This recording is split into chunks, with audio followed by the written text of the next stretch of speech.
어제부터 6월절이 시작이 됐죠. 그래서 6월절이 시작돼서 연달아서 일주일 동안 지금 무교절의 시즌으로 들어갔습니다. 근데 요 시즌들이 제가 여러분에게 계속 얘기했던 것처럼 요 마지막 때는 하나님의 시간표로 세상이 돌아오는 때이기 때문에 하나님의 절기에 대해서 우리가 정확하게 알아야 됩니다.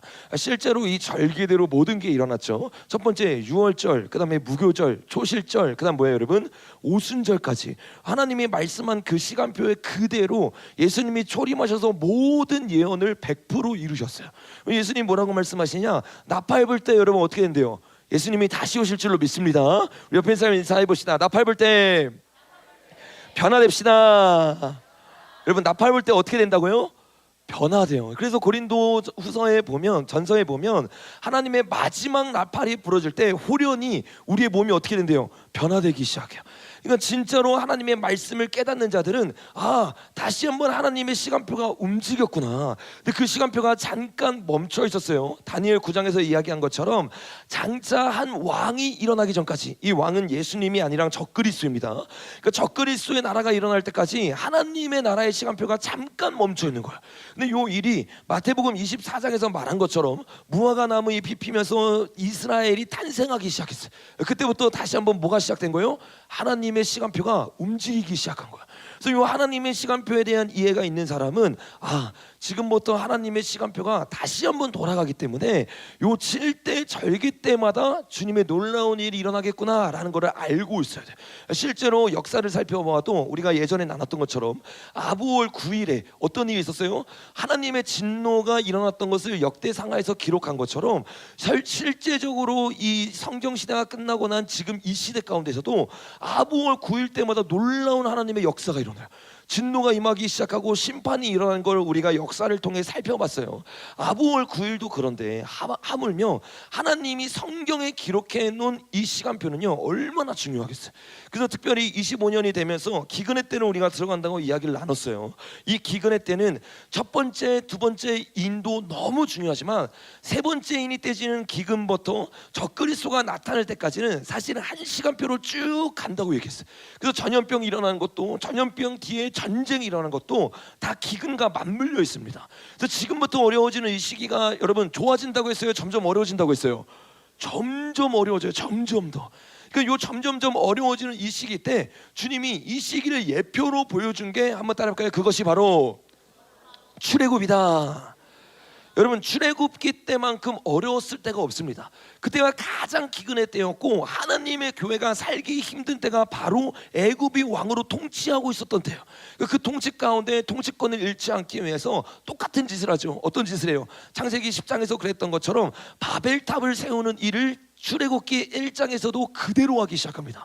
그러니까 수많은 사람들이 그 기근 가운데 어떻게 해요? 잔고가 사라지기 시작해.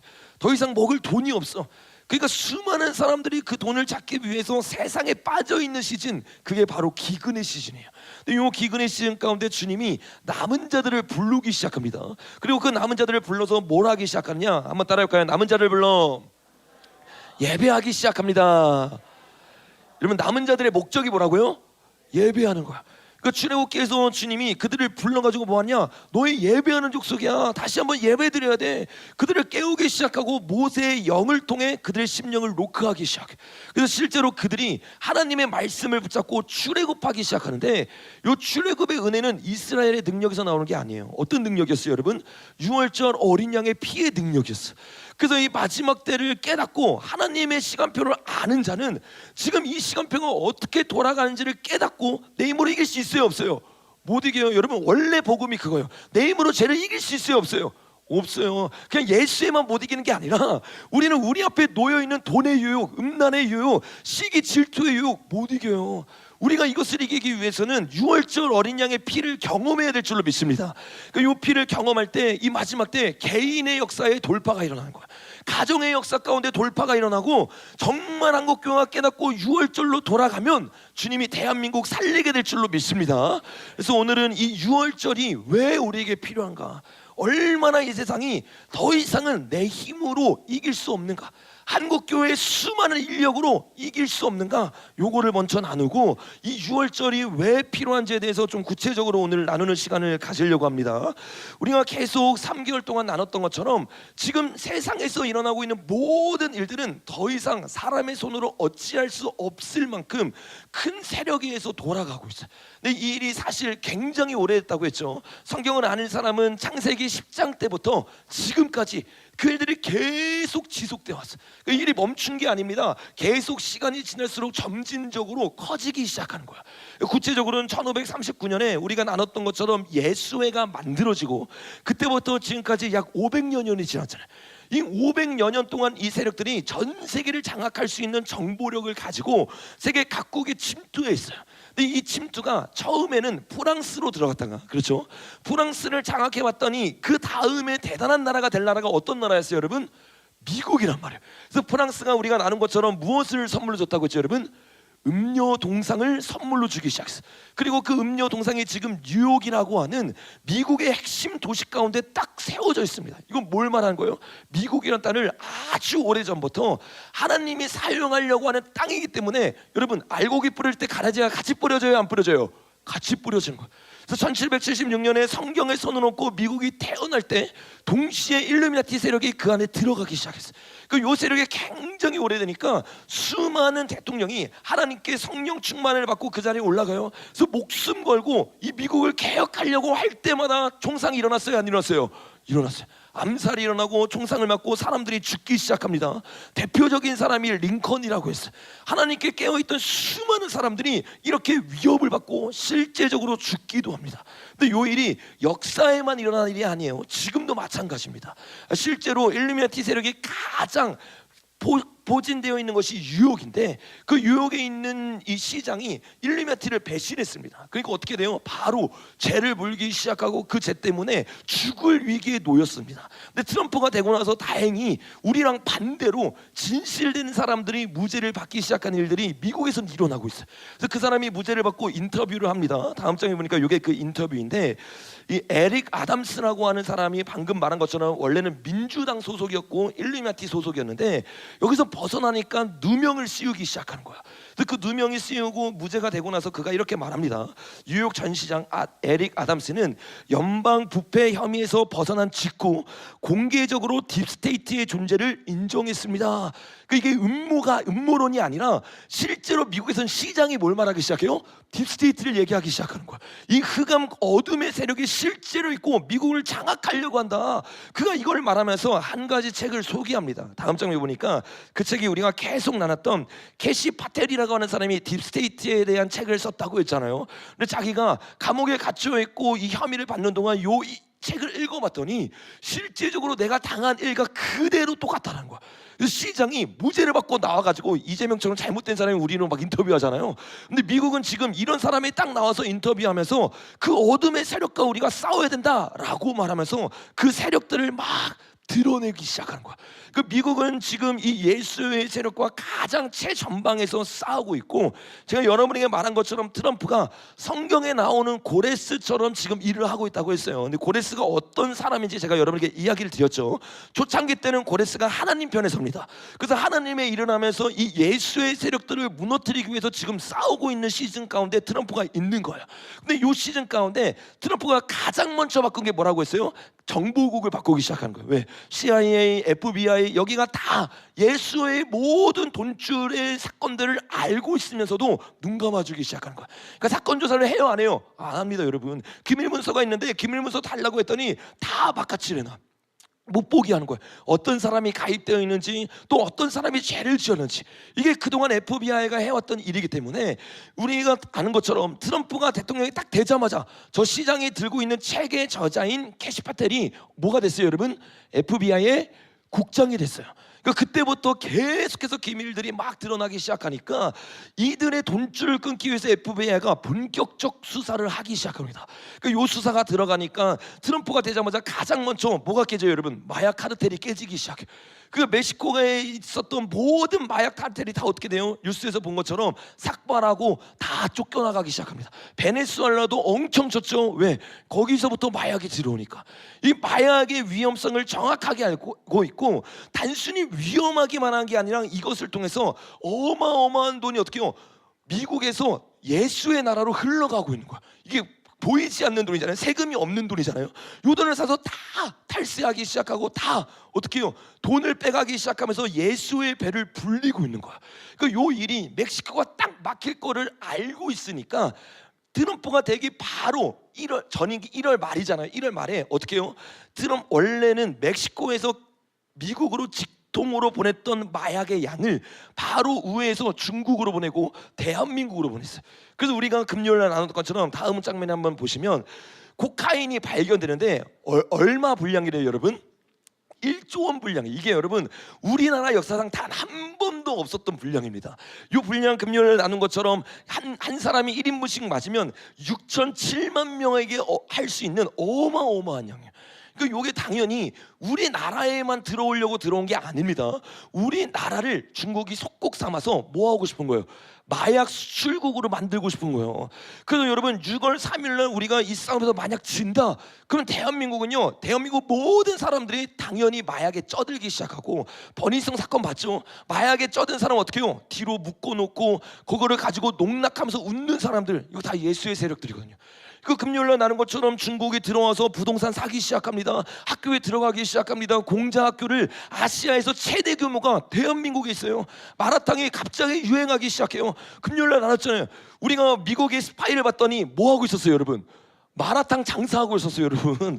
마라탕 장사하면서 그 안에 들어와서 이거 뭐 하는 거냐면, 여러분, 터키 사람들이 우리나라에 이슬람 선교사가 들어올 때 뭐로 들어오는지 아세요, 여러분?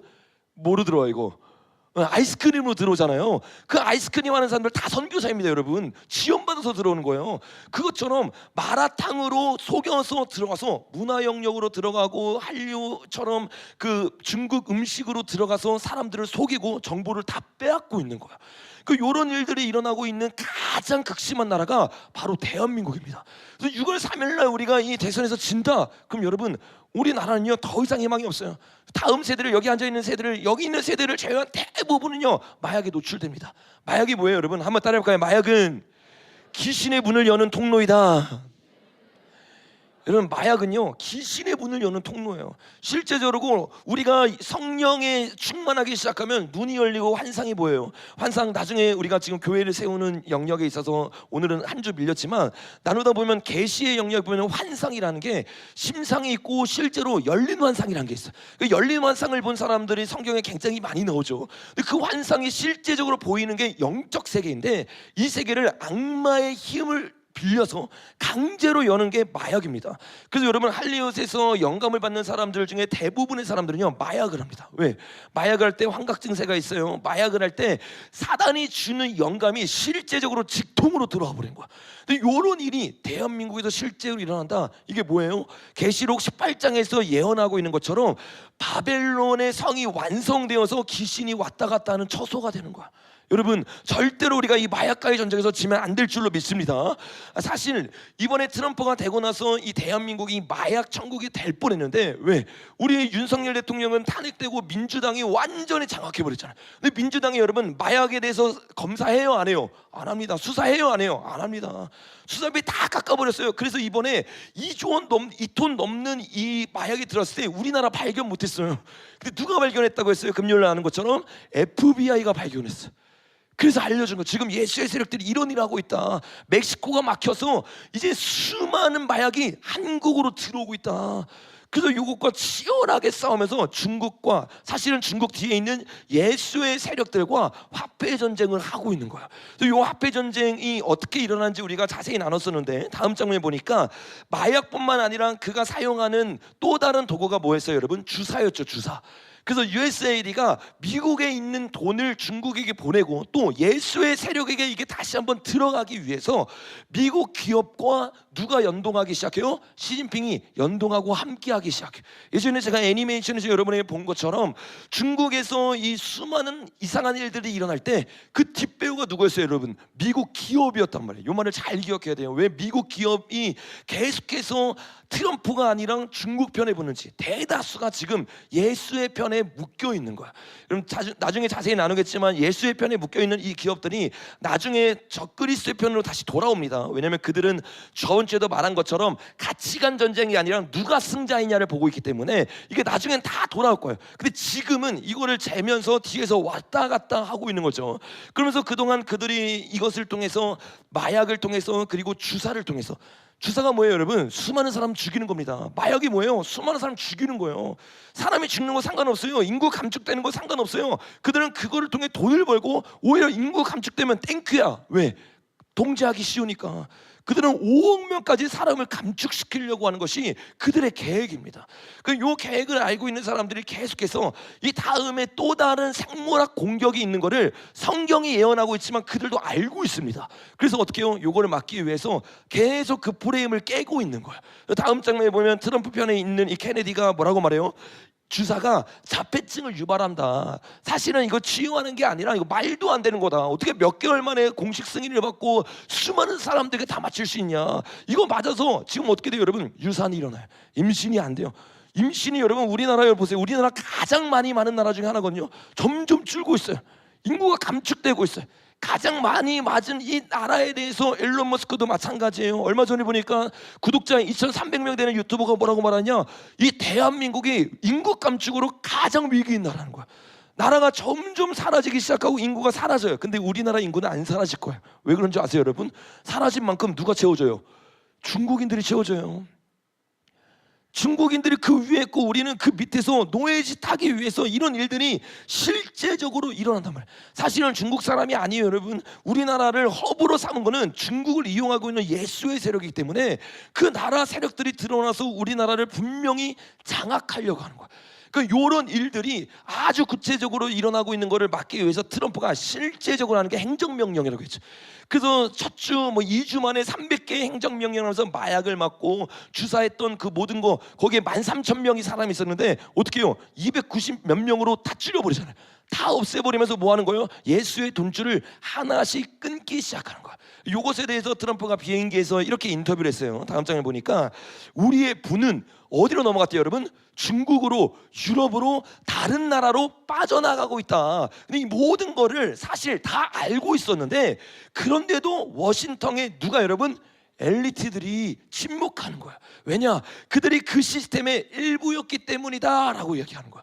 그러니까 정확하게 지금 워싱턴에서 일어나고 있던 일이 어떤 일인지를 알고 트럼프가 전쟁을 하고 있기 때문에 사실상 중국하고만 싸우고 있는 게 아니라 예수의, 그리고 예수의 뒷배의 가장 핵심 세력인 워싱턴에 있는 딥스테이트랑 싸우고 있는 거야. 그래서 얼마 전에 트럼프가 이 백악관에 있는 사진 하나를 뺐습니다. 어떤 사진 뺐어요 여러분? 혹시 아는 분?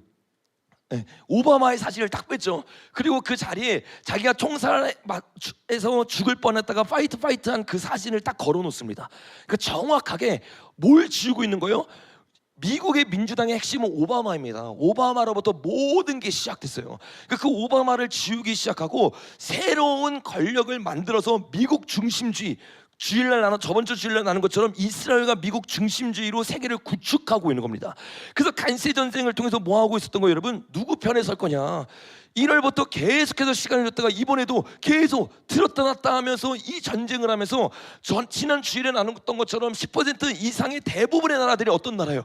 중국과 붙어 있는 나라. 그래서 중국을 타겟하기 위해서 간세 전쟁을 시작했단 말이에요. 또 이번 주에 더 확실해졌죠. 125%에서 145%까지 올려버려요. 누구를? 중국을. 그러니까 정확하게 트럼프의 생각은 처음부터 중국을 잡고 중국에 돈을 내주고 있었던 미국의 기업과 중국에 돈을 내주고 있었던 이 워싱턴에 있는 엘리트들과 싸움을 하고 있는 거야. 왜 그 싸움을 하냐? 트럼프가 이번에 대통령이 첫 번째예요, 두 번째예요? 두 번째란 말이야. 첫 번째 때 자기가 대통령 해봤거든요. 근데 첫 번째 때 조상화와 두 번째 때 사진이 완전 다른 거 아시죠? 첫 번째 때 막 웃으면서 시작했다가 두 번째 시작할 때는 거의 전쟁하는 사람처럼 시작한단 말이에요. 왜? 첫 번째 때는요 트럼프가 몰랐어. 그 가봤는데 이게 내가 대통령 돼가지고 마음 키워졌지만 내가 대통령 되면 그래도 내가 원하는 대로 할 수 있을 거라고 생각했단 말이에요. 근데 이게 전혀 안 되는 거야. 트럼프가 4월에 인터뷰를 했는데 이번 4월이죠. 이렇게 말했어요. 다음 장에 보니까 나는 대통령이었지만 4월이 아니라 2020년이네요. 4월은 아까 그 비행기에서 한 거고요. 나는 대통령이었지만 진짜 권력은 뭐래요 여러분? 그들 손에 있었다 이래. 그들 손에. 내가 대통령 원체 해봤는데 내 힘으로 아무것도 미국을 살릴 수 없었어. 미국에 있는 모든 돈을 사실 미국의 국민들이 사용하는 게 아니라, 미국이 위대하게 세워지는 게 아니라 예수의 세력들이 뒤에서 숙주로 다 빨아먹고 있었던 거야. 그거를 너무나 뼈저리게 경험을 하니까 트럼프가 그 다음부터 다음 장에 보는 것처럼 뭐라고 말해요? 노골적으로 이 딥스테이트에 대해서 정확하게 이야기하고 있는 거야. 그러니까 전 세계에서 일어나고 있는 이 모든 일의 현상은 결국에 이 지금 트럼프가 싸우고 있는 딥스테이트와의 싸움이고, 이것이 실제적으로 우리 눈앞에 딱 드러난 게 다음 장면에 보는 것처럼 이번 주에 계속 일어났던 간세 전쟁이에요. 그래서 여러분들이 이 간세 전쟁의 물밑 상황을 이해하셔야 지금 이게 얼마나 치열한 싸움인지를 이해할 수 있어요. 이 싸움에 대해서 어저께죠, 이충근 박사님이 굉장히 탁월한 강의를 올리셨는데, 이충근 박사님이 이 부분에 대해서 무역과 관련된 아주 중요한 내용들을 책을 읽고 그걸 소개해줬어요. 그 책의 내용이 다음 장면에 보면 바로 이 책인데, 이 책을 적었던 이 저자가 굉장히 의미심장한 말을 했다고 하면서 이충근 박사님이 소개를 합니다. 그게 요 빨간색 문구인데, 파란색 문구인데 이렇게 말하죠. 무역이 결코 경제적인 일이기만 한 적은 없다. 무역은 권력, 정치, 그리고 간점에 관한 사안인 것이다. 이게 굉장히 중요한 말이라고 하면서 이충근 박사님이 자세히 풀어줬는데, 한마디 말하면 뭐냐, 무역, 경제라는 것은 단순히 경제 영역에만 정확하게 딱 잘려져 있는 게 아니라, 이게 어떻게 돼 있어요? 정확하게 권력과 연결돼 있다, 정치와 연결되어 있다, 그리고 새로운 관점과 연결되어 있다는 거야. 그래서 이 가치관 싸움 가운데 무역은 그 가치관에 맞는 사람에 맞게 맞물려 움직여진다는 거야. 그래서 지금 일어나고 있는 무역 전쟁은 무슨 싸움이냐? 가치관 싸움이고 정치 싸움이고 권력 싸움이다. 이 싸움 가운데 누가 이기냐에 따라서 전 세계 패권이 완전히 바뀌어질 거다라고 말하는 거야. 그래서 이 책을 읽은 수많은 사람들이 어떻게 하느냐? 이제는 자도 우도 아닌 중간이 없는 걸 깨닫는 거야. 그래서 어떻게 해요? 중국 편에 붙을든지 아니면 한국 편에 붙을든지 이걸 정확하게 정해야 돼. 이걸 정하기 위해서는 중요한 건 뭐냐? 미국이 어떤 가치관을 가지고 있고 어떤 정책을 하고 있고 실제적으로 어떤 일이 일어나는가를 정확하게 알아야 되는데, 친중 나라들에선 그걸 아는 것이 거의 불가능합니다. 왜 그런지 아세요?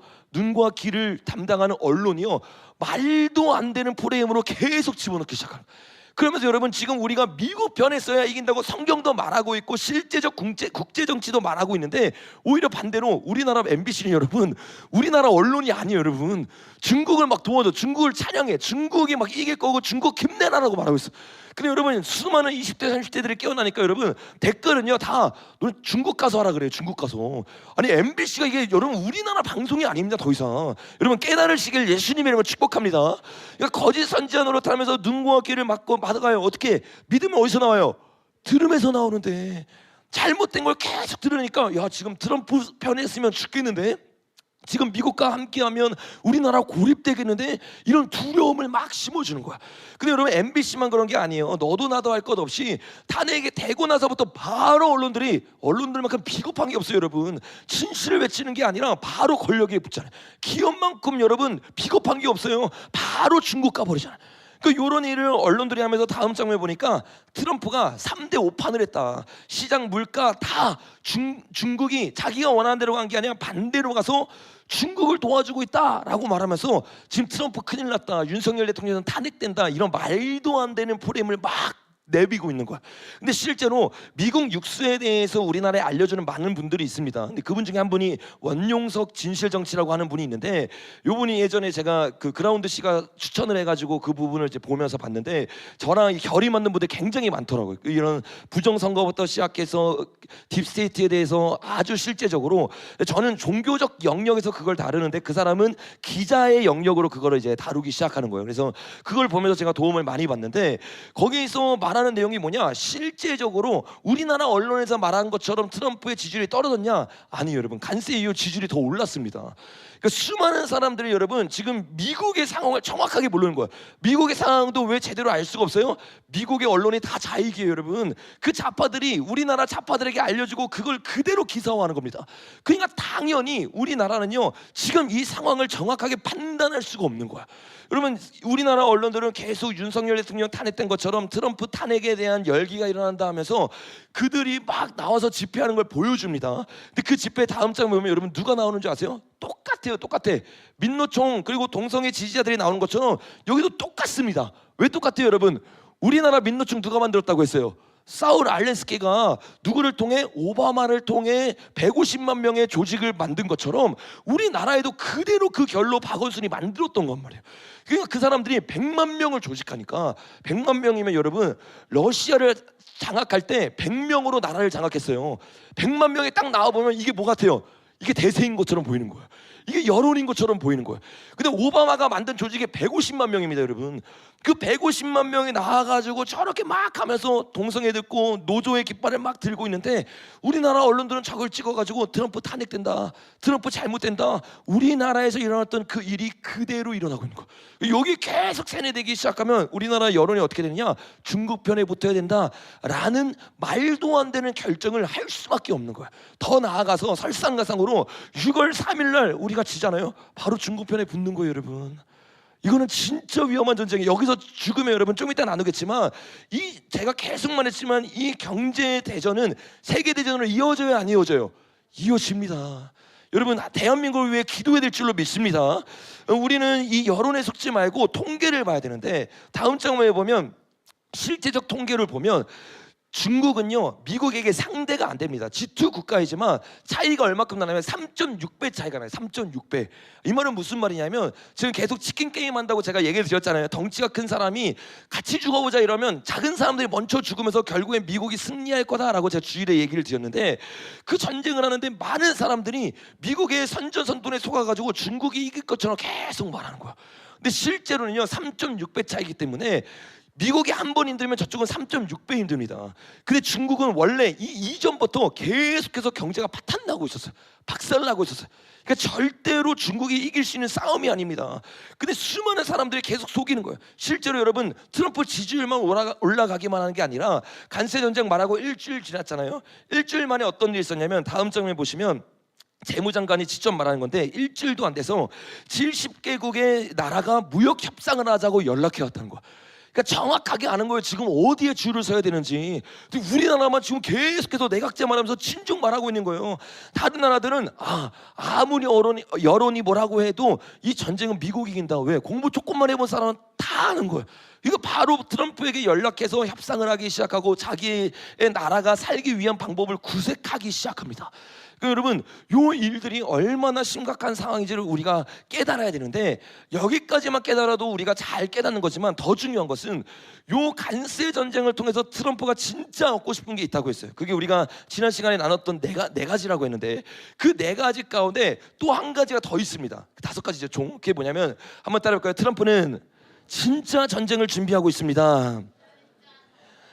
여러분 트럼프는요 이 전쟁 가운데 경제 전쟁으로 끝내고 싶은 마음이 없어요.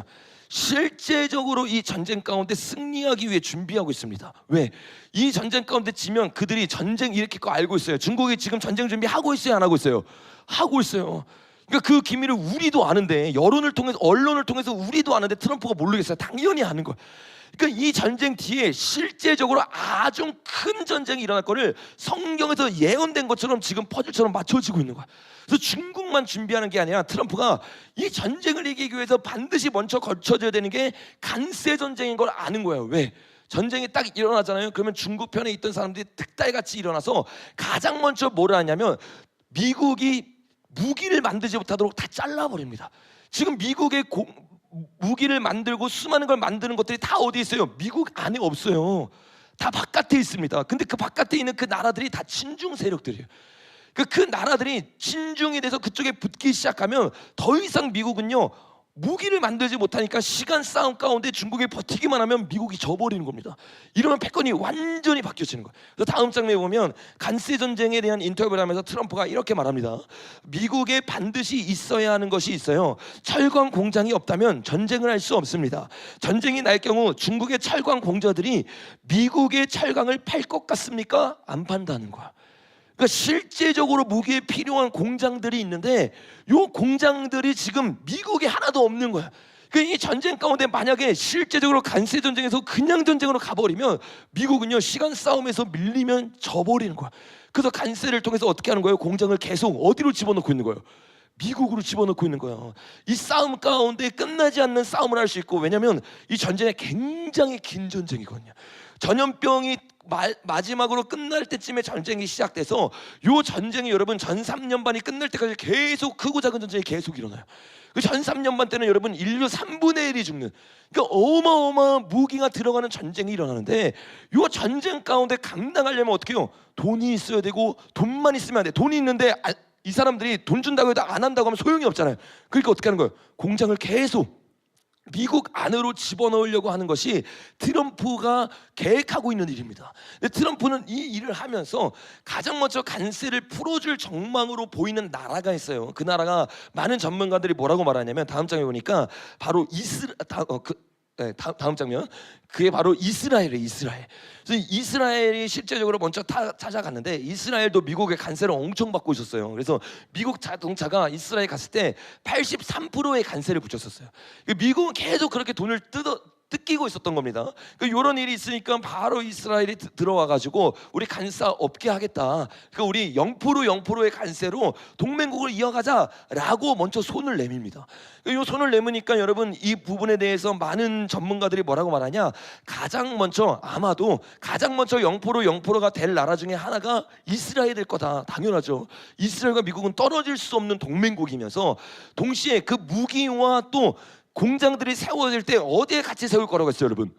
이스라엘에 같이 세울 거란 말이야. 그래서 이스라엘에 가자지고 이스라엘에 사안지고 앞으로 말도 안 되는 속도로 어떻게 해요? 발전하기 시작할 거야.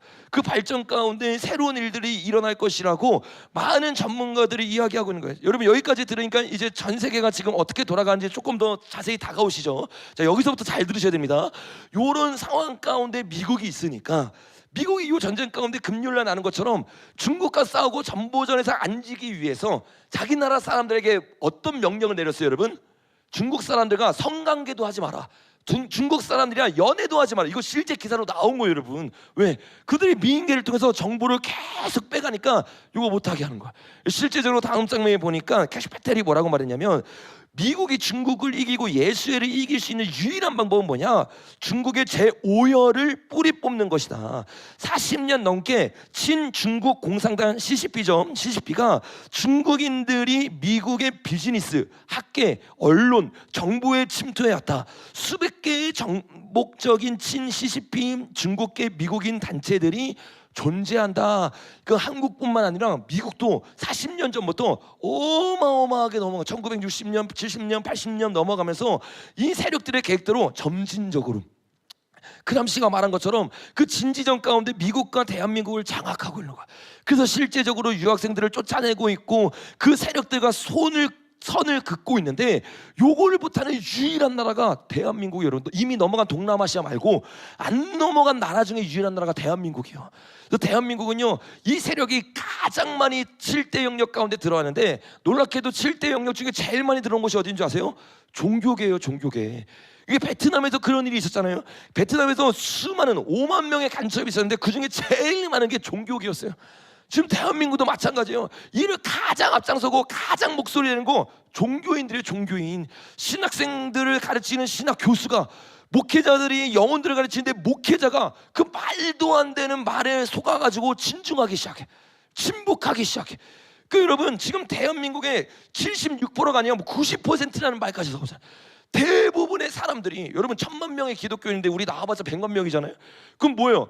나머지 900만 명은 뭐 하고 있는 거예요? 잠재적으로 물러고 있는 거예요. 깨닫지 못하고 있는 거예요. 100만 명 나오는 게 많이 나오는 게 아닙니다, 여러분.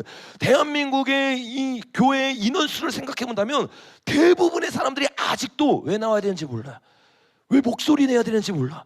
대부분이 잠식되어 있어요. 왜 그러냐? 교회가 무너졌기 때문에 그래요. 신학교가 무너졌기 때문에 그래요. 저와 여러분이 이 대한민국 살리기 위해서 이 신학교와 한국교회의 종교개혁을 일으켜야 될 줄로 믿습니다. 그래서 금요일날 우리가 나눈 것처럼 4월 마지막 주 토요일날에 우리가 강주에서 집회를 할 거예요. 여러분, 이 집회 가운데 한국교회가 깨어나고 WCCW의 모든 흐름이 끊어져야 될 줄로 믿습니다. 그러니까 가장 그들이 선점하고 있는 강주 땅을 여러분 진짜 기름 부음 받은 세대들이 받는다고 생각해 보세요. 여러분, 멍해가 우리가 깨어질 줄로 믿습니다. 지금부터 여러분 준비해야 돼요. 금식하고 기도하고. 우리가 작아도 상관없어요. 여러분, 나팔 소리가 울릴 때 전사들이 운행하기 시작하는 거예요. 다니엘이 기도하기 시작할 때 미가엘이 움직이기 시작하는 거야. 그래서 이 교회를 완전히 꽉 잡고 있던 음녀의 세력들, WCCW 세력들을 이 나팔 소리가 무너지게 할 줄로 믿습니다. 여러분, 사람이 수많이 모여도 안 돼요. 그게 이스라엘 백성이었잖아요. 근데 주님이 그들의 입을 다물게 하고 어떻게 해요? 기도하게 하셔, 찬양하게 하세요. 그리고 주님의 말씀에 순종하게 하세요. 그리고 그들이 말도 안 되는 방법으로 여리고성을 무너뜨렸던 것처럼 여러분, 6월 3일 전에 반드시 전쟁에서 승리해야 될 줄로 믿습니다. 우리가 이 전쟁 가운데 목숨을 걸어야 되는 이유가 있어요. 그게 뭐냐? 다음 장면에 보는 것처럼 이 신학생들을 가르치는 신학 교수가 정신이 나갔어요. 여러분, 4월 4일 날 말도 안 되는 선고가 있고 나서, 잘 안 보이죠? 제가 읽어드릴게요. 김요한 새물결 플러스라고 했죠. 뭐라고 말하냐? 배덕만처럼 말하면 대한민국 만세, 헌법재판소 만세, 그리고 할렐루야 이러고 있어. 왜? 윤석열 대통령 탄핵된 게 하나님의 뜻이고 하나님의 은혜래. 헌법재판소는 공의로운 판단을 해. 이게 누구예요? 기독교 느헤미야잖아요. 여러분, 수많은 학생들을 가르치고 있는데 종북 좌파란 말이에요. 이 종북 좌파가 이 말도 안 되는 일이라고 있어요. 여기와 함께하는 게 새물결인데, 새물결에서 뭐라고 말하냐? 목사들 중에 윤석열 어게인을 외치는 자들이 제법 있다고 한다. 각선하고 정신 나간 자들이다. 아니, 종교인을 빙자한 반사회적 존재들이다. 여러분, 자유민주주의를 지키려고 했던 대한민국을 내란을 일으켜서 탄핵을 시켰어요. 근데 그 세력들에 대해서 당연히 윤 어게인을 외치면서 이거 잘못됐다, 무효다, 제대로 해야 된다 외치는 게 오히려 뭐라고 말해요? 반국가 세력이래요. 반사회적이래요. 이런 말도 안 되는 프레임을 통해 수많은 교단의 목사들이, 수많은 신학생들이 여러분 박수칩니다. 초등학교 가니까 막 이 일이 딱 일어나니까 탄핵하니까 다 박수쳤대요. 다 좋아했대요. 이런 잘못된 선생과 교수와 목사 때문에 이런 일이 일어나는 거야. 여러분, 이런 일에 앞장서는 사람들은요, 딱 4월 4일날 이 일이 일어나고 나서 기뻐하는 마음을 딱 숨긴 다음에 양의 탈을 쓰고 뭐라고 말하는 줄 아세요? 다음 장면 보니까 손봉호가 교회나 교단이 특정 정당이나 후보를 지지해서는 안 된대요. 아니, 지가 만든 기운실이 종북단체야. 자기가 만든 수많은 단체들이 이적단체로 법원에서 판결을 했어. 근데 딱 이겨놓고 나서 뭐라고 말하냐면, 교회나 교단의 특정 정당이나 후보 지지하면 안 된다 이러면서 물타기를 하기 시작하는 거야. 여러분, 이 일을 손봉호만 하는 게 아니에요. 손봉호와 같은 결을 가지고 있는 대표적인 목사가 있는데, 세문안교회의 이상학 목사입니다. 이 이상학 목사도 뭐라고 말해요? 기독교인, 보수도 아니다, 진보도 아니다, 예수의 길을 걸어야 된다. 중립적인 척하면서 가장 정치적인 이 두 사람이 여러분 양의 탈을 쓰고 또 수많은 청년들을 뭐하고 있어요? 미혹하고 있어요. 6월 3일 전까지 일이 계속 일어나는 거예요. 손봉호는 여러분 살펴볼 필요도 없어요. 너무 많이 살펴봤잖아요.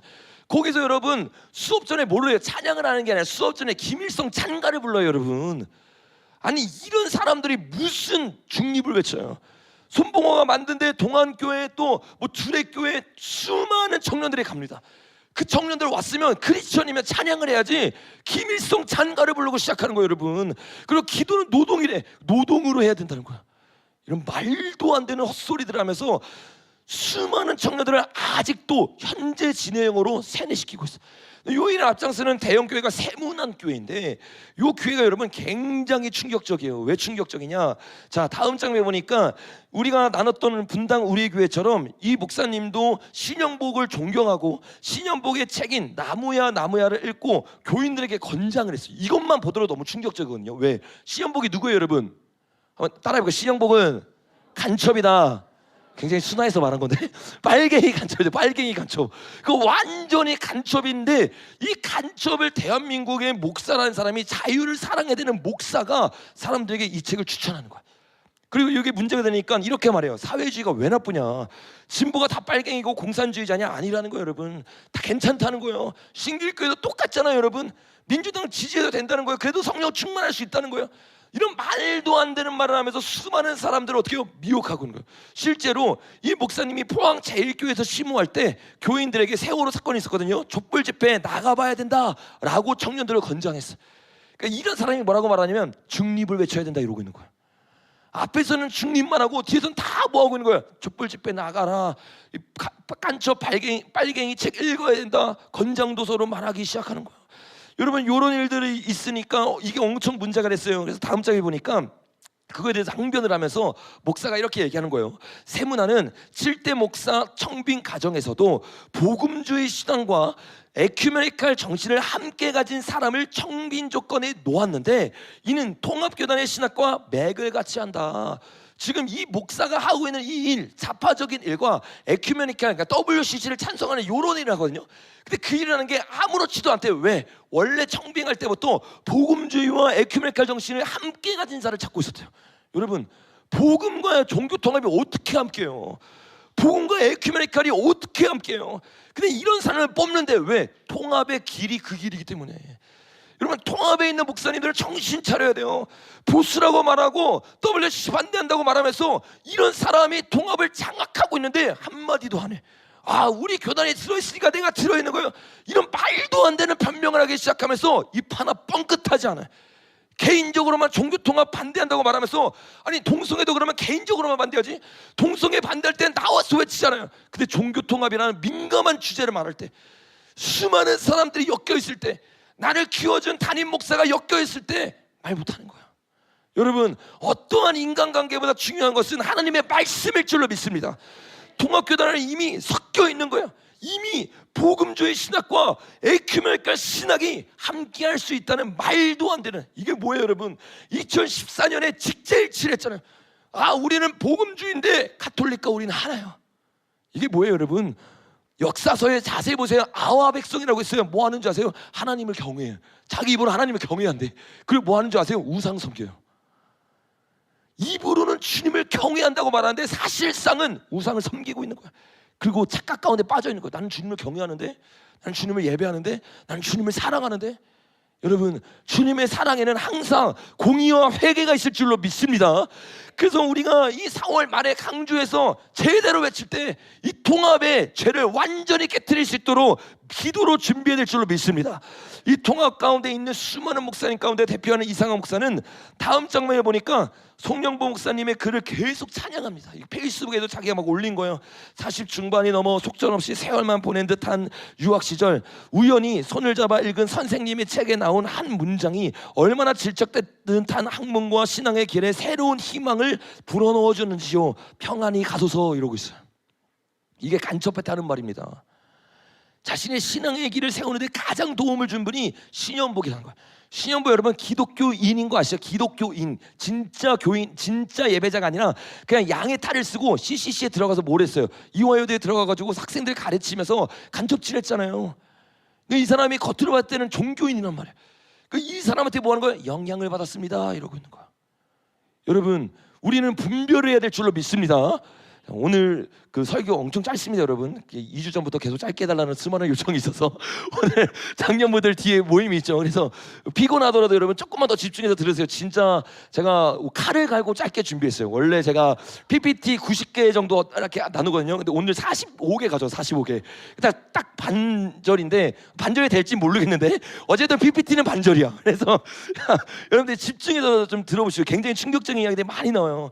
여기 보면 이 목사가 이런 말도 안 되는 좌파적인 사상을 가지고 있는 이유가 있어요. 그 이유가 뭐냐? 여기 보면 이 이상한 목사의 학력이 나옵니다. 근데 그 학력 가운데 버클리에 있는 신학대학교를 나왔다가, 근데 그 신학교 이름이 GTU거든요. GTU. 여기에서 논문을 받고 여기에서 이제 그 박사 학위를 받아서 초빙을 받아서 세문안교회를 간 거야.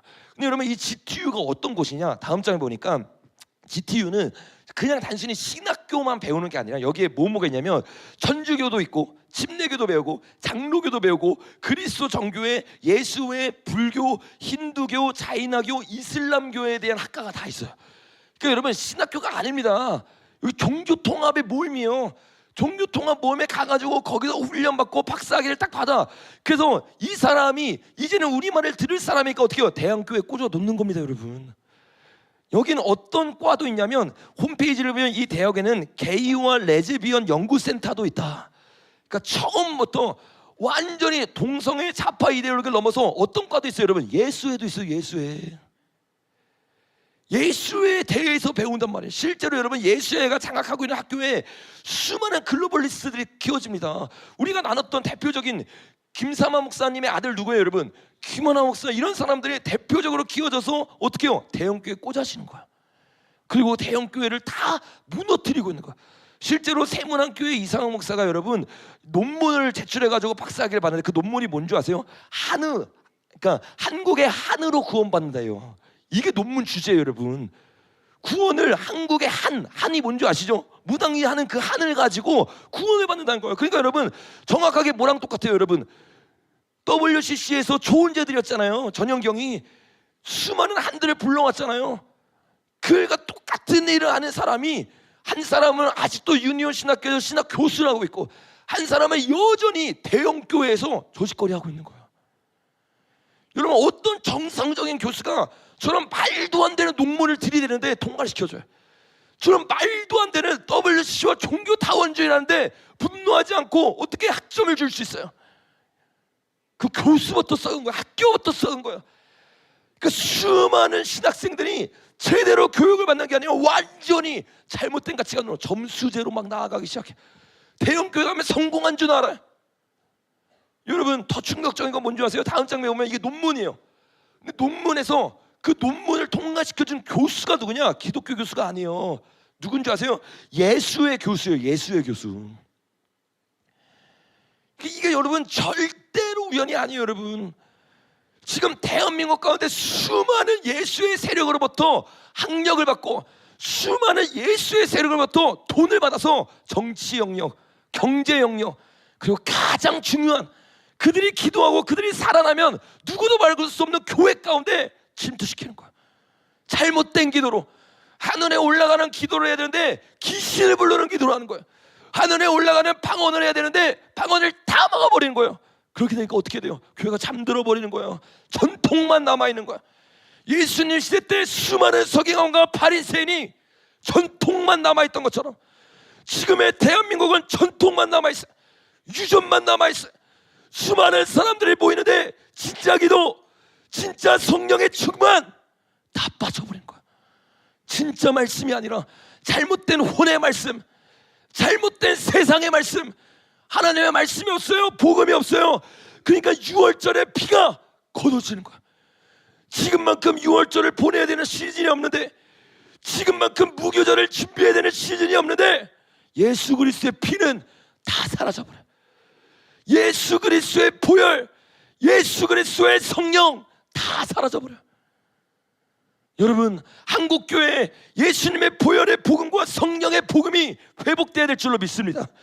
이 회복이 사라지기 시작하면서 오히려 교회들은 다음 장에 보는 것처럼 양같이 돋보를 있는데 용처럼 말하기 시작해. 요 일이 기독교에서 일어나는 거짓 선지자를 예언하는 겁니다. 근데 요 일이 지금 대한민국에서 일어나고 있잖아요. WA 여러분, 수만큼 들었기 때문에 괜찮은 게 아니에요, 여러분. 그만큼 심각한 거야. 그만큼 위험한 거야. 이 WA가 이제는 대한민국을 본질로 삼아요. 이미 사실 5년, 10년 전부터 대한민국의 동일교 세력이 WA에게 돈 줘서 살고 있었어요, 여러분. 근데 그 세력이 예수의 돈을 받고 한국을 중심으로 해서 일어난 WA가 이제 한국에 아예 들어오기 때 10월부터 양의 탈을 쓰고 이리처럼 다가오고 있는 거야. 대표적으로 이것을 넘기려고 하는 사람, 우리가 4월 마지막 주에 강조에 가서 더 외치겠지만 이영옥 목사가 누구예요? 오정영 목사죠. 일을 하는 사람들은 항상 뭐에 앞장서는 줄 아세요? 양의 탈을 쓰고 이리에게 이미 포섭당했어요. 이미 포도주를 마시고 있어요. 이게 여러분 그냥 목적을 이끄는 삶이라던가 아니면 뭐 긍정의 미국에서만 일어나고 있는 일이 아니에요. 그런 나들은 한참 전부터 전시 안에 있잖아요.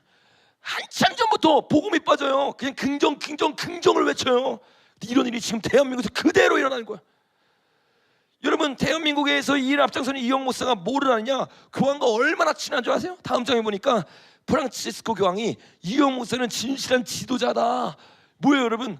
이영 목사와 이미 친밀함을 가지고 있어요. 프란치스코 교황은 여러분 예수의 세력이잖아요. 이 세력은요 단순히 가톨릭만 왔다 갔다 하는 게 아니에요. 6월 21일 날 보니까 스위스 제네바에서 열린 세계교회협의회, 이게 뭐예요? WCC예요. 2018년 6월에 WCC 70년 주년 때 이 사람이 와가지고 우린 하나 돼야 된다. 그러면서 특히 교황은 세상의 관점에서 보면 교회 일치 운동은 믿지 않는 일이나 있는 것을 두려워하지 말아야 된다. 그러면서 우리가 힘들어도 계속 뭐 하세요 여러분? 종교 통합하세요. 다독여줘요. 최고의 지도자들이다. 우리는 이 지도자를 따라서 종교 통합을 이루어야 된다. 이 말을 하는 거야. 근데 거기에 대해서 이영우 목사는 다음 장면 보니까 이렇게 말해요. 이영우 목사는 세계 교회가 WCC, WA, 가톨릭과 선교를 위해 협력한다면 신앙의 정체성을 유지하면서 연합이라는 중요한 부분을 회복하는 것이 중요한 과제다라고 말해요. 여러분 이게 굉장히 충격적인 거예요. 여러분 뭐라고 말하는 줄 아세요? 신앙 정체성을 유지한대. 근데 선교는 같이 하지. 선교가 뭔데? 선교가 교회 세우는 거예요. 여러분 전도는 뭐예요? 여기서 우리 몸이 교회잖아요.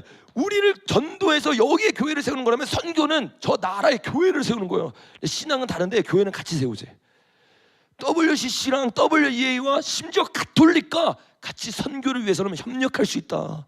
우리가 사랑해야 된다. 우리가 통합해야 된다. 그 일을 위해 앞장서는 게 WCC란 말이에요. 1대 담임 목사였던 조용기 목사님은 WCC를 집어넣었어요. 2대 담임 목사인 이영 목사는 WE를 집어넣고 있어요. 여러분 이렇게 교황이 원하는 일들 하면서 종교 통합의 앞잡이로 나아가는 것이 한국 교회에 누구보다 뜨거웠던 기도의 열정이 있었던 교회들이 된 거예요. 그러니까 하늘의 문이 닫히는 거예요.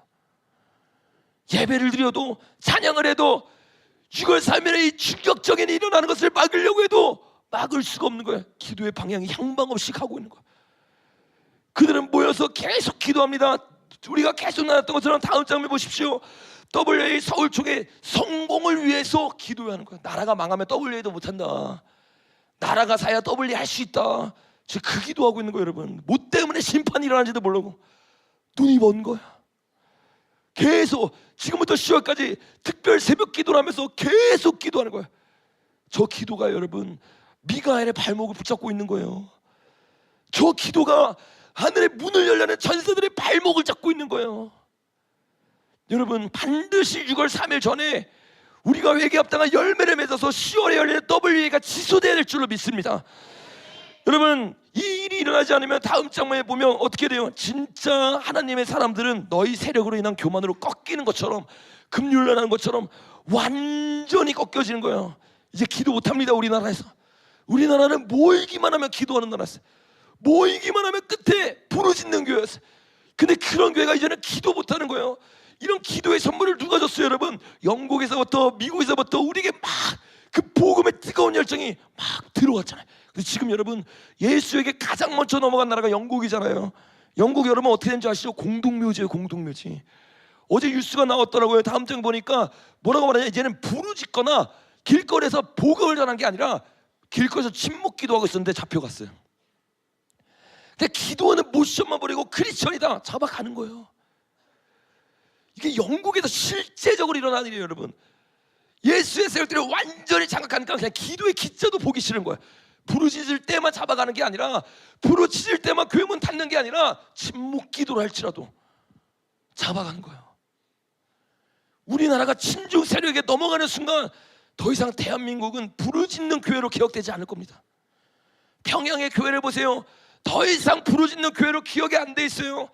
금요일날 나는 것처럼 북한의 수많은 교인들이 이제는 교회로도 못 모여. 가정에서만 예배드려요. 가정에서만 읊조릴 수밖에 없어요. 이런 일이 왜 일어났습니까? 그때 당시에 평양에서 어떤 일이 있었어요? 신사참배 동일했어요. 여러분 평양에서 가장 뜨거웠던 그곳에서 목사들이 모여서 신사참배 동의를 했다고. 장로교에서 그 자리에서 동상이 세워지는 거야. 하늘의 문이 닫혀지는 거야. 내가 더 이상 너의 예배를 듣기 원치 않는다.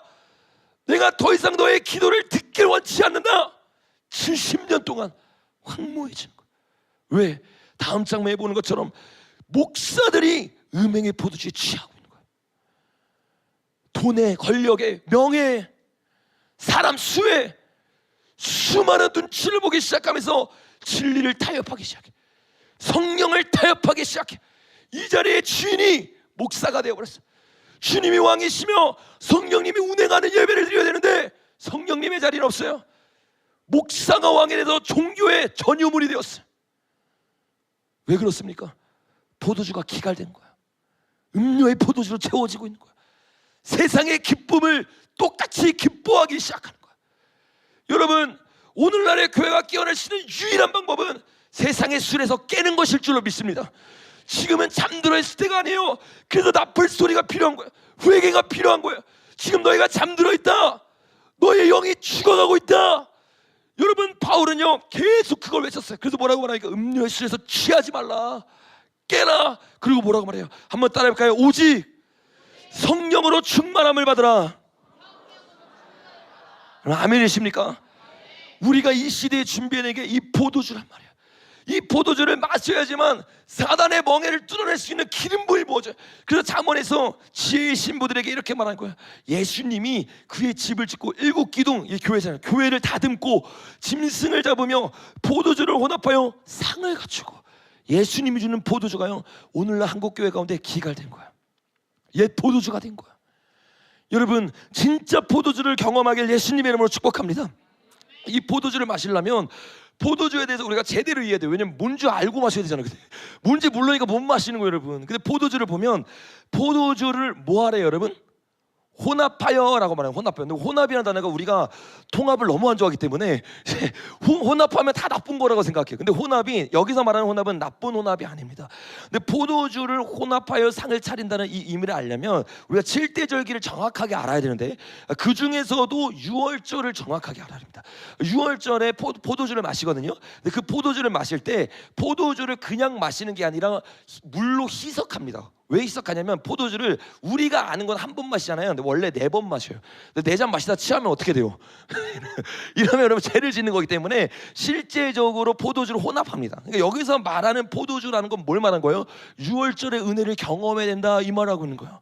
유월절이 없이는 절대로 이길 수 없어요. 여러분, 우리가 계속해서 교회를 세움을 나누고 있어요. 첫 번째, 교회를 세우기 위해서 해산하는 고통이 있어야 된다, 그렇죠? 두 번째, 바실레의 통치를 받아야 된다. 이 통치를 받으면 성령의 기름 부음이 부어지면 건의가 부어지고, 건의가 부어짐으로 말미암아서 뭐가 세워진다고 했어요, 여러분? 예배가 세워져요. 예배. 이 예배 가운데 찬송시도 있고 말씀도 있고 계시도 있고 방언도 있고 하나님의 놀라운 능력들이 나타나는데, 이 예배에 또 하나 빠지지 않아야 되는 게 뭔지 아세요? 성찬식입니다. 성찬식. 그러니까 진짜 예배라는 것은 우리가 완전히 하나됨을 말하거든요. 성찬식 가운데 여러분 뭘 마셔요, 여러분? 포도주를 마신단 말이에요. 그러니까 우리가 성찬식 때 포도주를 마시는데 이 포도주의 영적 원리를 모르니까 유월절의 은혜가 그냥 지나가 버린 거야. 여러분, 그래서 오늘 우리가 이 성찬식을 제대로 깨달아야 될 줄로 믿습니다. 금요일에는 계시와 방언에서 나눴고, 오늘은 마지막 이 시간으로 이 성찬식이 뭔지를 나눌 텐데, 성찬식은 여러분 우리가 그 배경을 제대로 알아야 되는데, 예수님의 성찬식은 항상 언제 이루어졌어요, 여러분? 유월절에 이루어졌습니다. 그래서 다음 장면 우리 같이 한번 큰 소리를 읽어보겠습니다. 시작. 무교절의 첫날에 제자들이 예수께 나와서 이르되 유월절 음식 잡수실 것을 우리가 어디서 준비하기를 원하시나이까? 그들이 먹을 때 예수께서 떡을 가시사 축복하시고 떼어 제자들에게 주시며 이르시되 받아 먹으라, 이것은 내 몸이니라 하시고, 또 잔을 가지사 감사하기도 하시고 그들을 주시며 이르시되 너희가 다 이것을 마시라. 예수님의 최후의 만찬이죠. 근데 예수님의 최후의 만찬은 우리가 아는 것처럼 유월절과 무교절에 이루어졌어요. 그 유월절 때 최후의 만찬을 마시면서 예수님이 뭘 했어요? 성찬식을 했습니다. 요 성찬식이 뭐냐, 다음 장에 보는 것처럼 여기에 필요한 게 피가 필요해요. 피가 포도주죠. 어린 양 예수님이죠. 그리고 무교병, 이게 떡이죠, 오늘 우리가 먹는. 그리고 쓴 나물, 이렇게 4가지가 필요합니다. 요 4가지가 준비돼야지만 우리가 뭐를 경험할 수 있다고, 여러분? 유월절 예수 그리스도의 피를 경험할 수 있는 거야. 근데 우리가 이 4가지 준비가 다 되면 유대인들이 유월절을 어떻게 보내느냐, 요걸 알아야 돼요. 요거는 여러분 그냥 유대인들이 이렇게 보낸다 요게 아니라 예수님도 요 예식대로 했습니다. 요한복음이 정확하게 나옵니다. 좀 이따 살펴볼 거예요. 근데 그 예식이 중요한 게 뭐냐, 다음 장면에 보면 예식이 총 4가지로 나눠졌어요. 4가지. 좀 이따 나눌 거예요. 왜 4가지인지. 살아난 숫자가 어떤 숫자라 했어요? 죽음의 수, 심판의 수라고 했죠. 그거와 사가 연관되어 있습니다. 좀 이따 설명할 거예요. 이 4가지로 이어지는데, 첫 번째 포도주를 4번 맞으면서 4개의 순서로 나눠졌거든요. 첫 번째 뭐냐면 포도주를 마시고 손을 씻고, 두 번째 4번의 질문을 하는데 그 공동체에서 가장 어린 사람이 질문을 합니다. 그럼 그 질문에 대해서 4가지의 답을 출애굽기의 역사를 통해서 답을 하고 두 번째 포도주를 마셔요. 그다음에 세 번째, 이때 떡을 먹는 겁니다. 떡을 먹고 그 다음에 어린 양의 고기를 먹죠. 그 다음에 포도주를 마셔요. 요게 세 번째 포도주예요. 네 번째 포도주는 뭐냐면 엘리야의 잔이라고 해서 요거는 좀 이따 자세히 나누겠지만 우리가 먹는 게 아니라 엘리야의 다시 오심을 기다리는 거예요. 엘리야가 뭐 하는 거예요? 예수님의 오시기를 곧게 하는 자잖아요. 주님의 오심을 기다리면서 그 선지자를 기다리는 것이 네 번째 잔입니다.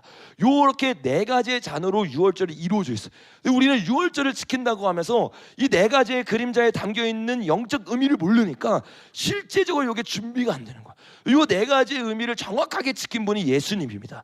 예수님이 요한복음에서 이 네 가지 단계로 이것을 13장부터 16장까지 나누기 시작하는데 이게 네 가지로 나뉘어지는 이유가 있어요. 그 네 가지의 유래가 어디서 나왔냐면 다음 장에 보면 출애굽기에서 주님이 출애굽을 할 때 뭐라고 말하냐면 네 가지로 그들에게 다른 동사를 사용하면서 이야기를 합니다. 그래서 이 예수 그리스도의 보혈의 피에 이 네 가지의 능력이 있다라고 그들이 믿으면서 네 번에 걸쳐서 이거를 먹는 거야. 근데 이게 단순히 유래가 아니라 예수님이 지켰기 때문에 수전절도 7대 절기가 아니잖아요. 근데 수전절을 예수님이 지킴으로 수전절이 하나님이 만든 절기다라고 확증시켜 준 것처럼 유월절에 네 번 먹는 건 역시 아까 나눈 것처럼 요한복음 13장에서 16절에서 예수님이 행함으로 이 예식에 담겨 있는 비밀이 있다는 것을 확증을 시켜준 거예요. 근데 여기 보면 그 네 가지가 이렇게 나옵니다. 한번 따라해볼까요? 첫째, 애굽 사람의 무거운 짐 밑에서 너희를 빼내며. 여러분 이 포도주 그리고 유월절의 피를 진짜로 경험할 때 어떤 일이 일어나냐? 애굽 사람의 무거운 짐이 있어요. 이게 뭐예요? 전 세계를 통합하고 전 세계를 하나로 묶으려고 하는 그들의 세력이란 말이에요. 근데 우리가 이 세력과 싸워 이길 수 있는 유일한 방법이 예수 그리스도의 피복음인데 이걸 모르는 거야. 내 힘으로 나아가려면 여러분 나아갈수록 그 무거운 짐이 더 여러분을 누르기 시작합니다. 저와 여러분이 돌파할 수 있는 유일한 방법은 예수님의 피일 줄로 믿습니다. 이 피를 실제로 경험할 때 죄에서 죄사함을 주는 게 아니라 죄에서 자유케 함을 주기 시작하는 거야. 그래서 우리가 실제로 빼어지고 두 번째 어떻게 하냐? 그들의 노역에서 너희를 건지며. 경제가 점점 어려워져요. 수많은 사람의 그 노역의 굴레 가운데 같이 빠져갑니다. 여러분 지금부터 시작한 이 기근 가운데 한국교회가 살 수 있는 방법은 예수님의 피의 은혜를 구하는 것일 줄로 믿습니다. 그때 주님이 건지기 시작해요. 어떻게 건집니까? 편팔과 여러 큰 심판들로서 너희를 속량하여 너희를 내 백성으로 삼고. 요 일이 일어날 때 진짜 주님 편에 딱 붙잖아요. 어떻게 돼요? 고센 땅처럼 보혈의 피가 발려진 것 가운데 진노가 떠나가기 시작하는 거야. 경제적 기근이 사라지기 시작하는 거야. 그걸 주님 뭐라고 말하냐? 내가 너를 속량하겠다. 내가 너를 구원하겠다. 여러분 7년 대환란의 구원은 오직 예수님으로만 가능할 줄로 믿습니다. 오늘 저와 여러분 이걸 붙잡아야 되는데 수많은 신앙인이 이걸 모르니까 내 삶의 굴레에서 못 빠져나오는 거야. 내 삶의 무거운 짐에서 가정의 수많은 저주들에서 못 빠져나와요. 왜? 예수님을 온전히 의지하지 않아요. 이 방법이 너무 유치해 보이는 거예요. 이 방법이 아무런 쓸모없다고 생각하는 거예요. 여러분 오늘 보혈의 피의 능력을 다시 한번 깨닫게 예수님의 이름을 축복합니다. 여러분 네 번째가 뭡니까? 구원하고 내 백성 삼고 그 다음에 한번 따라해볼까요? 너희를 인도하고. 어디에 인도한다고 말해요? 야곱에게로 주기로 맹세한 땅으로 인도한다는 거예요. 무슨 말이에요? 알리야 시킨다는 거예요. 이 기근의 때에 주님을 따르고 주님 앞에 나아갈 때 주님의 부르심에 따라서 주님이 약속의 땅 어디예요? 이스라엘로 이스라엘 백성들과 하나님을 따르는 수많은 남은 자들이요 인도하기 시작해. 여러분 이 비밀을 깨닫고 우리가 이제는 진짜 알리야를 준비해야 될 줄로 믿습니다. 요게 네 가지 예식에 나와 있는 비밀이에요. 자, 이 비밀을 이제 우리가 하나하나씩 좀 자세하게 살펴볼 겁니다. 자, 첫 번째 다음 장면 넘겨보시면 네 번째 중에서 첫 번째 포도주를 마셔요. 이게 너희를 빼내며죠. 너희를 빼내며. 근데 너희를 빼내는 요 예식이 뭐냐? 아까 나눴던 것처럼 첫 번째 포도주를 마시고 뭐를 해요? 손을 씻어요. 왜? 거룩한 자, 이게 뭐예요? 손이 깨끗하며 마음이 청결하며 뜻을 허탄에 두지 않은 자가 뭐예요? 여호와의 산에 올라가는. 그 진짜 이 하나님의 능력을 경험하고 생명에 들어가기 위해서는 반드시 여러분 오늘 회개가 필요할 줄로 믿습니다. 근데 회개가 필요한데 예수님은요 요때 뭐를 하냐면 자 보세요. 저녁 잡수던 자리에서 우리가 아까 13장 1절 나눴죠. 6월절 바로 전이었고 6월절이 되면서 저녁 식사를 하는 거예요. 저녁 식사를 하면서 첫 번째 먼저 시작했죠. 포도주를 마신 거야. 포도주를 마시고 나서 뭐 하는 거예요? 겉옷을 벗고 수건을 가져다가 허리에 두르시고 이에 대야에 물을 담아 제자들의 발을 씻기시고 원래 손을 씻는 거거든요. 근데 예수님은 이 유월절 때 우리에게 뭘 시키냐면 발을 씻으라고 해요. 발을. 왜요? 출애굽할 때 이 발은 무엇을 뜻하는 겁니까? 우리의 모든 주권을 내려놓는 거야. 단순히 행위적으로 손만 씻는 것이 아니라 이 마지막 때 유월절에 우리에게 필요한 것은 오늘 저와 여러분의 모든 신을 내려놔야 될 줄로 믿습니다. 이 신이 내려질 때 완전히 어떻게 된 거예요? 주권이 내려지는 거예요. 하나님이 명하시는 곳으로 가는 거예요. 내가 원하는 곳으로 가는 게 아니에요. 여러분, 이사야서에 나오는 예언을 보세요. 남은 자들에게 뭐라고 말하는 줄 아세요? 복음을 전하는 신을 신은 자요. 나를 위해 나아가는 게 아니라, 나를 위한 발걸음이 된 게 아니라 이제는 완전히 주님 앞에 굴복되어진 거예요. 그래서 주님이 원하는 길을 가기 시작해. 여러분, 유월절을 경험하기 위해서는 반드시 먼저 이 항복이 필요한 거예요. 이 항복이 사라지잖아요. 항복교회 가운데 진노의 잔이 부어져요. 포도주가 부어지는 게 아니라, 그래서 회개를 그렇게 외치는 거예요. 한국교회만 포함된 게 아니에요. 여러분 개인의 삶도 마찬가지. 여러분의 개인의 삶 가운데 아직도 여러분이 내려놓지 못한 주권이 있다, 죄가 있다, 중독이 있다. 그러면 보혈의 피가요, 가장 중요할 때가 언제예요? 여러분, 죽음형이 올 때잖아요. 지금이 죽음형이 올 때인데 이 긴박한 시간에 안 발려져 있는 거예요. 여러분, 포도주를 회개함으로 바르기를 예수님의 이름으로 축복합니다. 우리 결론을 맺고 좀 같이 기도했으면 좋겠습니다. 이 신을 벗고 나아가야 되는데, 이 보혈의 피 가운데 교회 안에 있으면 다 이 보혈의 피를 경험하냐? 아니요. 예수님이요, 발을 다 씻겨주고 뭐라고 말하는 줄 아세요? 다음 장에 보니까 이렇게 말해요. 예수께서 이르시되 이미 모욕한 자는 발밖에 씻을 필요가 없느니라. 온몸이 깨끗하니라. 너희가 깨끗하나 다는 아니니라 하시니. 뭐라고 말해요? 분명히 같은 제자였어. 근데 여기가 다 깨끗한 거 아니다. 다 보혈의 피 경험하는 거 아니다. 누가 있었습니까 여러분? 유다가 있었어요. 한국교회 이 유다의 영을 여러분 분별해내지 못하면요, 같이 멸망하는 거예요. 우리의 마음 가운데는 이 유다의 영을 분별하지 못하면요, 우리 같이 망하는 거예요. 주님은 정확하게 알고 있었어요. 이 가운데서 누가 나가야 되는지, 누가 같이 예배드리면 안 되는지, 이걸 정확하게 말합니다. 그리고 나서 그 다음 예식으로 들어갑니다. 다음 장에 보면 두 번째 예식이에요. 너희를 건지심이죠. 이 건지실 때 제가 아까 말한 것처럼 나이가 가장 어린 자녀가 네 가지의 질문을 하고 그거에 대한 답을 하는 겁니다. 첫 번째, 이 밤에 무교병 맞자를 먹는 이유가 무엇입니까? 나무를 먹는 이유가 무엇입니까? 나무를 소금에 두 번 찍어 먹는 이유가 무엇입니까? 비스듬하게 누워 먹는 이유가 무엇입니까? 이 네 가지를 물어봐야 돼. 비스듬하게 누워 있었던 게 누구였어요? 요한이었잖아요. 왜냐하면 유월절을 보내고 있었기 때문에 그 예식에 따라 비스듬하게 누워 있었던 거야. 그리고 실제로 여러분, 이 비스듬하게 누워 있었던 요한이 제일 나이가 어린 자고, 나이 어린 자가 예수님께 물어보죠. 주님, 누가 이런 짓을 합니까? 누가 유다야입니까? 누가 배신의 영을 가지고 있습니까? 무엇을 끊어내야 됩니까? 이 네 가지의 질문이 왜 있는 줄 아세요? 무교병, 여러분 뭐예요? 여러분, 무교병은 하나님의 말씀입니다. 예수님 자체입니다. 근데 예수님 자체인 이 말씀 가운데 수많은 누룩들이 어떻게 해요? 달라붙었어요. 그래서 이 보혈의 피를 경험하기 전에 반드시 유다의 영이 있다는 걸 깨닫고 그 영이 어디에 있는가 우리가 찾기 시작해야 돼요. 그래서 여러분 뭐랍니까? 출애굽기 12장을 보면 너희는 이래 동안 무교병을 먹을지니 그날 첫날에 누룩을 너희 집에서 제하라. 집에 있는 모든 누룩을 찾아가지고 누룩을 다 없앱니다. 왜? 그 누룩 때문에 죄가 임한 거예요. 그 누룩 때문에 온갖 진노가 임한 거예요. 그래서 어린아이가 그걸 딱 물어보면 이 어른들이 대답해주는 출애굽기를 통해서, 모세오경을 통해서 이 누룩을 우리가 계속 방치했기 때문에, 죄가 우리 몸 가운데 꼈기 때문에 우리가 심판을 받았어. 그래서 우리는 무교병을 먹으며 우리는 온전히 타협하지 않는 말씀 중심으로 가야 돼. 이 중심을 놓치기 시작하니까 어떻게 해요? 쓴나물을 먹으면서, 쓴나물은 이스라엘의 고난을 예표하는 겁니다. 우리가 이 진노를 받았다. 그리고 이거를 먹을 때 소금물에 두 번 찍습니다. 소금물은 뭐냐면 이스라엘의 눈물을 말하는 거예요. 눈물 먹으면 짜죠. 이거를 보여주는 거예요. 그 고난 가운데 우리가 눈물을 흘리는 거예요. 왜? 누룩을 치우지 않았기 때문에. 근데 이 포도주를 마시면서 이걸 기억하는 거예요. 우리가 죄 짓고 우리가 넘어졌었는데 예수 그리스도의 보혈의 피가 우리 어떻게 해요? 죄의 종로를 타던 우리를 자유케 한 거예요. 출애굽기 때 종은 어떻게 먹는 줄 아세요? 종은요, 일어서서 밥을 먹어야 돼요. 상제는 어떻게 먹는지 아세요? 비스듬하게 누워서 밥을 먹습니다.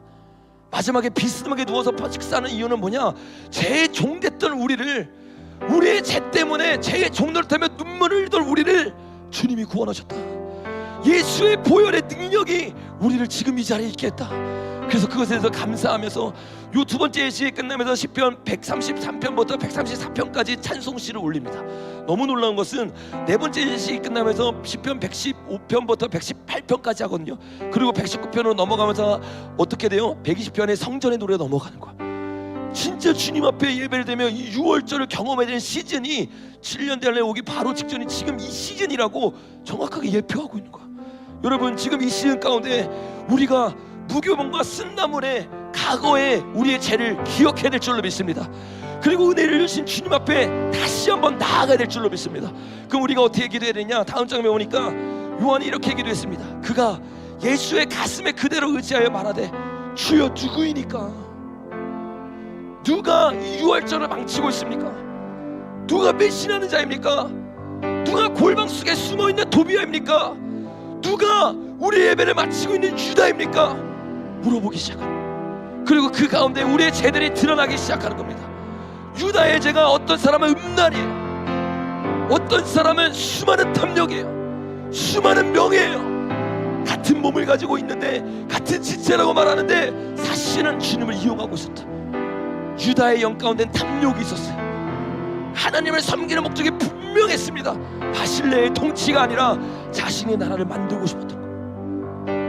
주님이 예식을 통해서 우리 안에 있는 유다의 영, 한국교회 안에 있는 유다의 영을 드러내고 싶은 거예요. 그리고 이것이 끊어질 때 주님의 역사가 일어나는 거예요. 근데 이걸 끊지 않을 때 어떻게 되는 줄 아세요? 전 장면 다시 한번 넘겨보세요.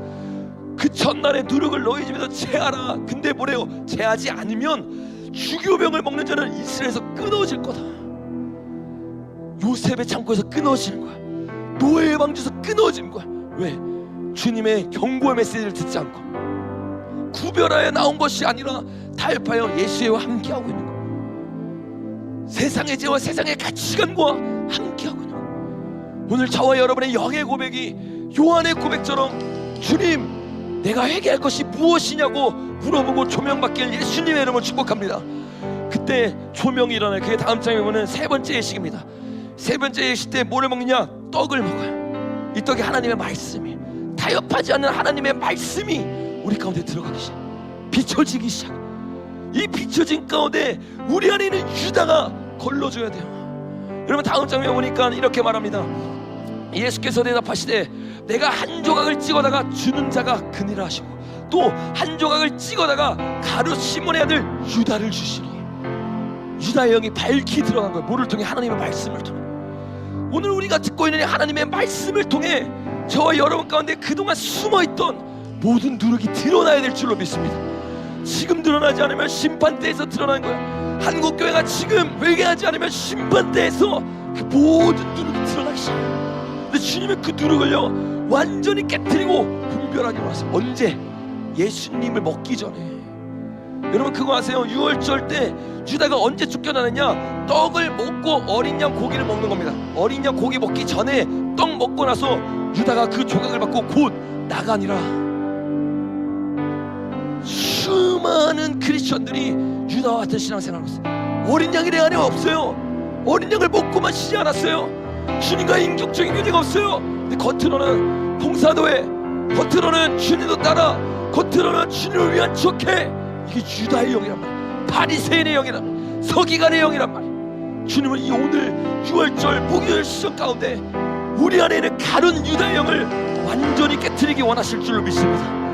여러분, 요게 깨졌을 때 마지막 네 번째, 다음 장면은 무엇입니까? 여러분, 이제 엘리야의 잔을 준비할 수 있는 자가 되는 거야. 이 엘리야의 잔은요 아무나 준비 못해요.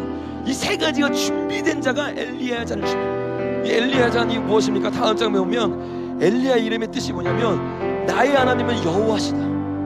하나님 앞에 완전히 굴복된 자가 주님을 위해 그 고난의 잔을 든 것처럼 이 잔을 들기 시작합니다. 엘리야가 누구였어요? 바알과 싸웠던 자입니다. 엘리야가 누구였어요? 수많은 사람이 이세벨의 포도주에 취하고 있을 때 취하지 않은 자, 성령의 포도주를 마시고 성령의 은혜 가운데 거하고 있던 자. 그가 어떻게 해요? 이세벨을 무너뜨릴 수 있는 하나님의 능력을 가지고 나아가기 시작해요. 놀라운 것은 이 네 번째 잔은요 우리가 마시는 게 아니에요. 그 선지자를 위해서, 그 기름 부음 받은 자의 포도주를 위해서 우리가 따르고 그 선지자를 위한 잔을 만드는 겁니다. 그 그 잔이 언제 마셔지는 줄 아세요? 예수님이 이 예식이 다 끝나고 마지막 네 번째 잔을 마실 때 이렇게 말합니다. 그러나 너에게 이르노니 내가 포도나무에서 난 것을 이제부터 내 아버지의 나라에서 새 것으로 너희와 함께 마시는 날까지 마시지 아니하리라. 예수님 세 번째 잔까지 마셨습니다. 네 번째 잔에 마시지 않았어요. 왜? 네 번째 잔에 대한 예표가 있기 때문에. 그 예표는 언제 이루어지는 거예요, 여러분? 우리가 알고 있는 것처럼 세례 요한 때 그 일이 일어난 게 아니에요. 그건 예표입니다. 세례 요한은 말라기 때 주님이 어떻게 오시고 어떻게 준비하는 선지자 일어날지를 보여준 거예요. 왜 그래요? 다음 장 보면 말라기 4장에 이렇게 나옵니다. 보라, 여호와의 크고 두려운 날이 이르기 전에 내가 선지자 엘리야를 너희에게 보내리니. 크고 두려운 날, 이 날은 조림 때를 말하는 게 아니에요. 심내 요한은요 예표였습니다. 그리고 이 마지막 때 크고 두려운 날이 이르기 전에 진짜 엘리야 같은 영성을 가진 이게 두 중이란 말이에요. 그 두 중에 일어나서 예수님의 오시기를 그 십자가로 표현하기 시작해, 나타내기 시작해. 그래서 세 번째 잔이 부어지고 아직 네 번째 잔이 마셔지지 않은 거예요. 지금 우리는 세 번째와 네 번째 잔 사이에 살고 있는 겁니다. 이 잔 가운데 이거를 깨닫고 하나님의 오심이 가까우면 아는 자는 어떻게 하느냐? 포도주를 자르고 성령을 구하기 시작하는 거예요. 이게 니즘리 성령이에요. 이게 요엘서가 예언하고 있는, 이게 말라기가 예언하고 있는 거예요. 그걸 들고 주님 앞에, 주님 기름 부음 받은 세대가 일어나게 하여 주시옵소서. 한국의 멍에를 깨뜨릴 수 있는 진짜 기름 부음을 받은 예배자들이 일어나게 하여 주시옵소서.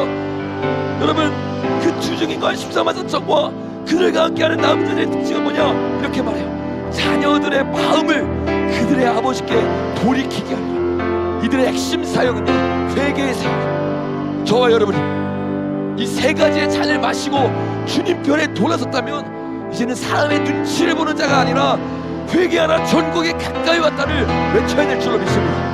이걸 외치기 시작할 때 여러분, 주님이 저와 여러분을 그 기근에서 이끌어 주실 줄로 믿습니다. 우리 시간 다 일어나서 한번 기도했으면 좋겠어요. 세상이 어두워지고 예수의 세력의 전 세계를 장악하고 있는 것처럼 보여요. 그러나 여러분, 우리가 주님을 의지할 때 주님은 기적을 행하시는 분일 줄로 믿습니다. 며칠 전에 저희 교회가 북한 사역에 큰 돈을 보냈던 분에게 연락이 왔어요. 뭐라고 연락이 왔느냐? 우리 돈으로 탈북자들을 돕기 위해서 했는데 열심히 도와서 지금 서울에 그분들이 정착해서 너무 잘 살고 있다. 여러분, 이게요 놀라운 기적이에요. CCTV부터 시작해서 모든 정책이 다 막혀있습니다. 근데 우리가 단순히 돈만 보낸 게 아니에요. 어떻게 했어요? 기도했어요. 부르짖었어요. 전사는 파송했어요. 여러분, 어떤 상황 가운데도 기도할 때 하나님의 기적이 일어나게 될 줄로 믿습니다. 그래서 이 시간 우리 두 손을 들고 같이 한번 기도할 때, 주님, 우리가 북한에서 일어난 놀라운 기적을 본 것처럼 주님, 우리 한 사람 한 사람 이 6월절에 진짜 예수 그리스도의 피를 바르게 하여 주시옵소서. 진정한 회개로 들어가게 하여 주시옵소서. 우리 이런 마음으로 들은 말씀 기억하며 주여, 주여 외쳐 기도합니다.